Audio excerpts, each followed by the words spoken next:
Hey, what's going on, guys? I am out here on one of my neighbors' land. Another one of my neighbors got their cows that ran out and they was going to run to the street. And I have to make sure that they get this cattle into their property properly. So I am not able to come on. We're going to reschedule the show for next week. But, you know, you got to love your neighbor as you love yourself and do a good deed. So this is what I'm doing right now. I'm waiting here till they come with the four-wheelers to try to run them back onto their property. All right?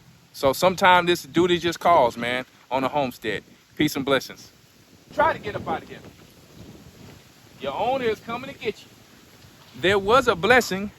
We had a beautiful black Angus on the exact day of first fruits. So check it out.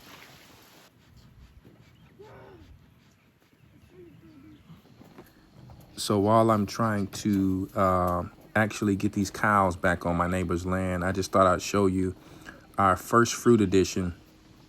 This beautiful black baby Angus, right?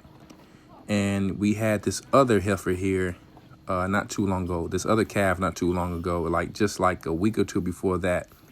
So we also had this baby lamb, this beautiful black baby lamb recently. So it's been some blessings, but like I said, the scripture says, if your ox falls into the ditch, if your neighbor's ox falls into the ditch, you should go and help them to get it out of there.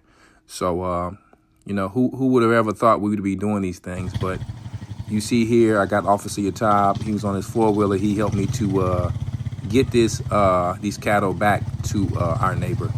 And until next time, we'll see you guys soon on G.O.C.C. Media. Well, guys, we got him in. Until next time, all right? See y'all next time on G.O.C.C. Media. Peace and blessings.